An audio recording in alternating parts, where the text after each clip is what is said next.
Well, welcome everybody, and welcome Tony.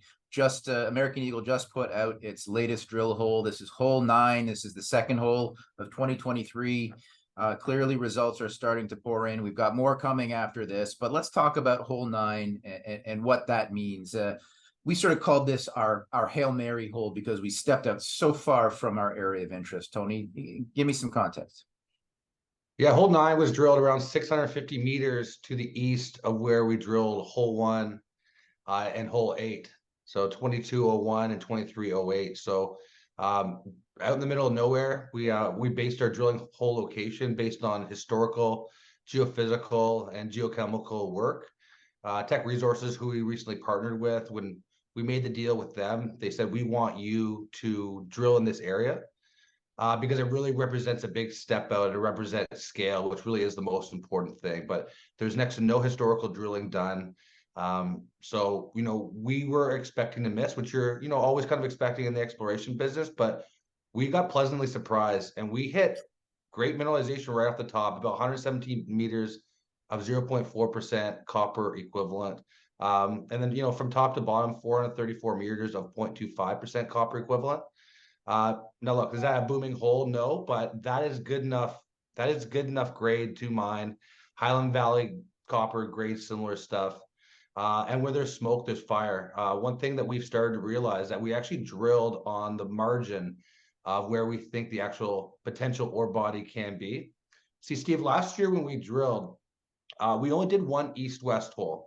So we did most of our holes were vertical of the 7 holes. One of them was east-west. So we only had 2 dimensions of the ore body. We really didn't understand it. So we drilled this hole actually going north. And what we've learned since then is we have the assays for 8 come out. We've had a lot of visuals on a lot of our east-west holes that we drilled this year. What we're realizing now is different than what we thought last year the ore body was dipping. We believe the ore body actually is dipping east-west away from the contact zone of the porphyry stock. So if you look at where we drilled hole 9, it's actually south of the porphyry stock. So we drilled towards it. And if we had to do it again, we'd actually drill away from it southwest. So where there's smoke, there's fire. The fact we hit from the very top is good. And we want to drill there soon to hit some higher grade material. So we're very excited. Yeah, no, I agree. Look, we were expecting, frankly, odds are we were expecting to get nothing. But, some smart people, including Tech, said you should test out there because there's really nothing there. But it was a geophysical target. It's 700 meters to where we've been poking these really long intersections. And look, yeah, it's not a banger. For 0.4, over 120 meters is not a banger in and of itself. But that's the first hole in that area. And it's related, at least, very, very least, to higher grade, longer intersections over in sort of the main fence that we've been drilling. And I think, what you touched upon about the geometry. I mean, geometry is so important to geology. And obviously, we're trying to define the geology and learn more and more, but understanding its geometry and where to poke, point the drills, dip, azimuth, direction, all that sort of stuff is critical because you can miss these things by inches, so to speak. And I think, tell us a little bit more about what you mean. So we have this intrusion, which is up in sort of the northeast part there.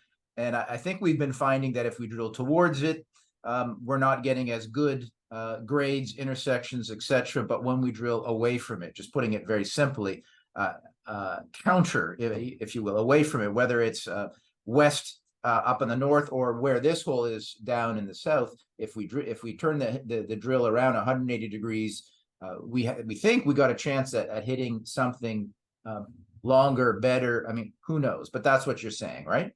Yeah, so we more or less kind of drilled underneath the ore body when you're going towards the stock. And look at our holes this year.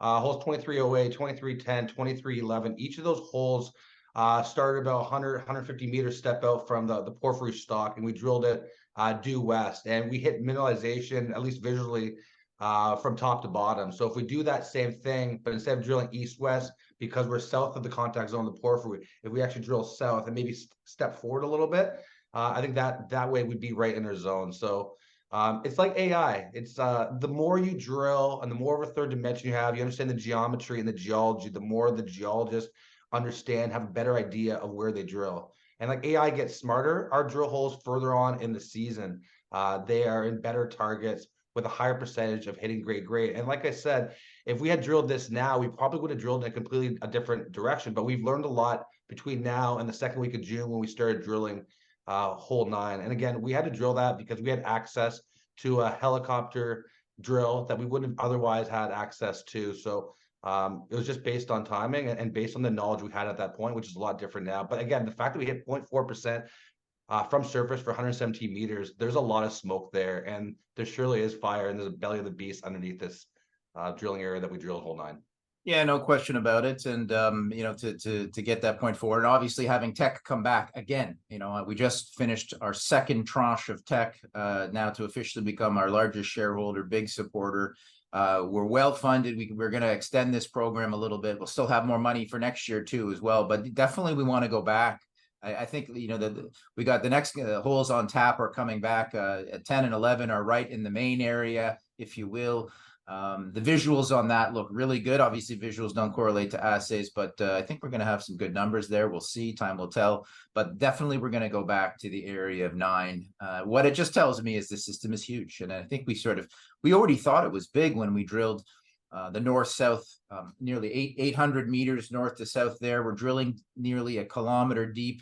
Hole 8, the first hole this year, extended it out about 500 meters to the east. And now this one, while it didn't drill to the west, but it showed very clearly that there's mineralization 700 meters to the east of really anything that we had been focused on. So this is a really big, and it's all near surface. I mean, again, going back to geography, I think, you know, those looking for 1% copper, I think that's on the table here. There's no question that could happen. But typically, the copper gold porphyries in BC, you don't have 1.5%, like we're seeing with some phenomenal stuff down in South America. But mind you, that stuff is 14,000 feet up in the air in the desert. So where we compete is, and where we do have the chance to compete on grade, but I think we compete on margin, is the fact that this is low-lying elevation. You can make money. I mean, what, Highland Valley, what are they? They're mining 0.25 or something like that. The Bell, the Grand Isle mine, they were mining 0.3. These are where those deposits, the copper gold porphyry deposits in BC, live in that range, and that's the expectation. And those mines that I've mentioned were mined decades ago, and Highland Valley, of course, is still being mined right now. So you can make money when you're 1,000 feet above sea level, which is very easy to digest from an operational perspective. Your engines aren't burning diesel like crazy. And you can get, as you've said, you can get from there to Smithers, very, very quickly. We have access to infrastructure. You can drive your truck there. So this project really competes on margin. But, maybe as we learn more, which I think is so important, and we've come over the last 12 months, when we first started, we didn't know much. And now we know a lot more. I think this time, after the end of this drill program, we're gonna know twice as much because it's compounding what we learn, I think. So let's talk about, so now that 9's out, it's great news, but now we're getting back to the meat on the bones here. We got holes 10, 11, 12. What hole are we on right now, drilling? We're drilling hole 15. It's drilling south of hole 11. We should release holes 10 and 11 imminently. We're just waiting for a couple batches, so we're almost ready for that. We said we're going to release batches of holes together. Our first hole we came out by itself as materials, the best hole, I think, drilled almost in the whole region. And hole 9, we didn't really want to release it with hole 10 and 11. We didn't want to hide 9. We thought 9 had a story for itself because it really is discovering a whole new area. So we didn't want to lose a story of 9 with 10 and 11. So that's why we released 9 by itself. And hopefully we're going to have 10 and 11 soon, any day. So we have a lot of news ahead, a lot of assays. And like I've always said, pictures, XRFs, those only go so far. Those are for the day traders. Where rubber hits the road and where a deposit actually is defined is with the assays, it's with the truth seekers. So those are the things that are going to really tell the difference with us, and we're not hiding from them. We're very excited, and a lot of news to come. So news from here all the way till the end of December. All right, Tony. Well, that's great. No, you're right. This isn't about flipping. This is about building a mine, putting something into production. It's early days, but we think this has a shot. I mean, and that's all you can go for in this industry is if you have a chance. And I think we've got a chance here, a real chance. And it's getting bigger. And you guys are doing a phenomenal job communicating the story. The team on site is really top notch. So, anyways, I'm impressed.